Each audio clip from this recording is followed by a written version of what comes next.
ভাই দেখেন ঈদের সময় তো ভিড় ভাট্টার ভিতরে যা ছবি তুলেছি তা আপনার পছন্দ হবে। ওই দেখ আমাকে নাই ধনে চল। হে, ইরা কিভাবে আসলে? কিরে নাই তুই এই জায়গায় কি করিস? আমি আসলে এখানে কি করতেছি আমি বুঝাই বলতেছি, তুই বুঝাই একটু দাঁড়া। গেছে, তুই কাজটা সারিয়ে এইদিকে আই। আচ্ছা ঠিক আছে, আমি ক্যামেরাটা জমা দিয়ে আসতেছি। কিরে তুই তো এলাকায় যাই কম ভাব নিস নে, তুই নাই চাকরি করিস, তুই এই জায়গায় এসে এই চাকরি করিস? মানুষের হাত পা ধরে ছবি তুলে দিস, পছন্দ হলে টাকা দেয়, না হলে দেয় না। দুপুরে খাইছিস কি খাইসনি তারও কোনো গ্যারান্টি নেই।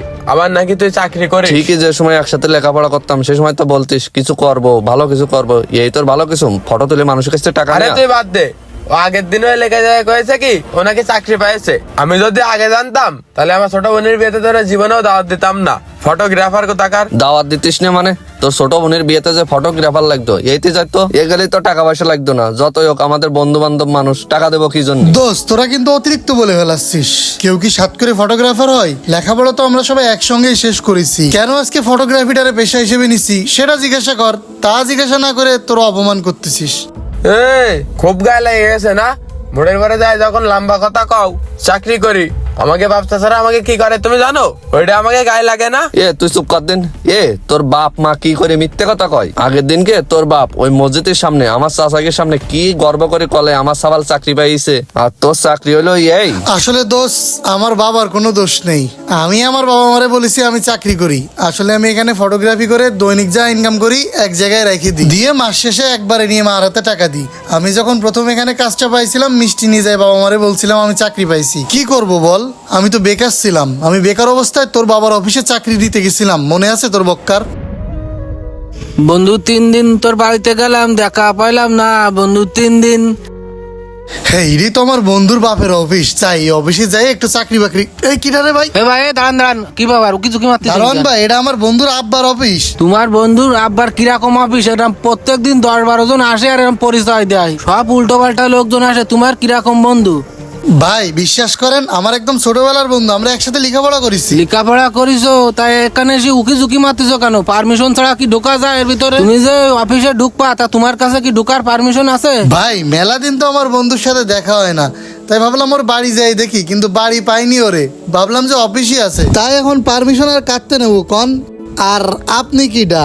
আমি এই জায়গার কি একটা কর, পারমিশন নিয়ে আসো, পারমিশন নিয়ে আসলে ঢুকতে দেবো, তাছাড়া ঢোকা যাবে না। পরিচয় ছাড়া এই জায়গায় ঢোকা যাবে না। আমারও দেখলে চিনতে পারবে ভাই। কি ব্যাপার, কি হয়েছে? স্যার আসসালামু আলাইকুম স্যার। স্যার দেখেন না কোন জায়গা থেকে কোথা থেকে আইসে বলেন নাকি আপনার বন্ধু। বন্ধু? কিসের বন্ধু ও আমার? হে বন্ধু তুই আমার চিনতে পারতেছিস না?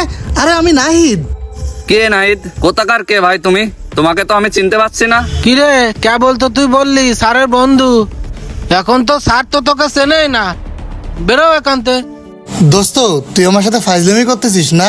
আমি খুব বিপদে পড়ে তোর কাছে আইছি। তুই তো জানিস আমি লেখাপড়া শেষ করার পরে একটা কারখানায় কাজ নিয়েছিলাম, মাঝে আগুন লেগে কারখানাটা পুড়ে গেছে। আমি বাধ্য হয়ে শহরের তে আসা লেগেছে। ওইদিকে মা অসুস্থ, দেখাশোনার মতো কেউ নেই, তাই ভাবলাম তুই কি যেহেতু এরকম একটা অফিস আছে, একটা ছোটখাটো পিয়নের চাকরি হলেও আমার দে ভাই। তোর আব্বারে বল আমার মাসে 10-12 হাজার টাকা বেতন হলেও হবে, আমার সংসারটা যাতে একটু চলে। দোস্ত এই ব্যবস্থাটা একটু করে দে। এই তোর তো সাহস তো কম না, তুই আমারে বারে বারে বন্ধু বলতিস। আর চাকরি কি হাতের মোয়া? আর তোর মতন অকিনি ফকিনি কি আমার বন্ধু হতে পারে? বন্ধুরে দুর্দিনে পড়ছি তো তাই তুইও অবহেলা করতেছিস। আসলে বন্ধু ছোটবেলায় কান্না করলে কার কাছে আগে যাইতাম? কে আগে যাইতো? মা, কারণ মা আপন। আর আজকে বিপদে পড়ে আমি তোর কাছে আসলাম কারণ তুই আমার বন্ধু, তোরে আপন ভাবছিলাম, কিন্তু তুইও তোর আসল রূপটা দেখাই দিলি। আসলে মা বাবার পরে কিন্তু আমরা বন্ধু বান্ধবরে বেশি আপন মনে করি। আমার ধারণা ভুল ছিল ভাই, কিছু মনে করেন না। আমি ওরে আপন বন্ধু ভাবলেও ওর আপন হইতে পারি নাই। ভালো থাকেন। স্যার আসলে কি ওই ছেলেটা কি আপনার বন্ধু ছিল? বন্ধু তেমন না, ওই একসাথে লেখাপড়া করতাম। স্যার তাহলে আপনি পরিচয় দিলেন না কেন?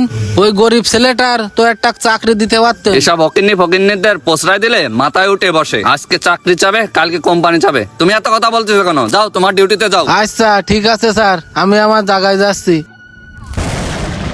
হ্যাঁ, চাকরি মনে আছে হাতের মোয়া, ওই চালির আর তোরে আমি দিয়ে দিলাম, তাই না? হ্যাঁ, ভিক্ষে দেওয়ার গুণ নেই, ধাক্কা দেওয়ার গুণ ঠিকই আছে ভাই। বেকার ঘুরে বেড়াচ্ছিলাম, একটা চাকরির ব্যবস্থা তুমি করে দিতে পারলা না। তোমার বাবার অফিসে ছোটখাটো একটা কেরানির পদ চাইছিলাম, বড় কোনো চাকরিও না, সেটাকে তুমি দিতে পারছো? দাও না। আর পৃথিবীতে কোনো কাজই ছোট না, একটা কথা তোরা মাথায় রাখিস।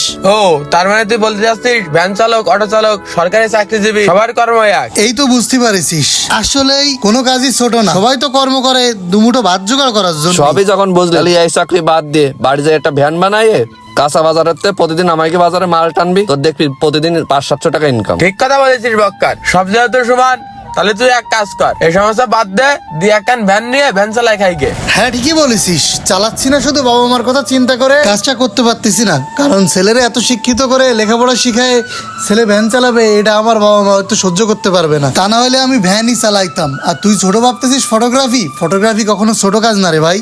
হাজার হাজার যুবকের স্বপ্ন এখান থেকে পূরণ হচ্ছে, সংসার চলতেছে, দুমুঠো ভাত জোগাড় হচ্ছে ভাই। তোদের মতো ছোটবেলা থেকে আমি মুখে সোনার চামচ নিয়ে জন্মাইনি। একটা কথা মনে রাখবি, কর্ম যাই হোক না কেন কখনোই সেটা ছোট হইতে পারে না।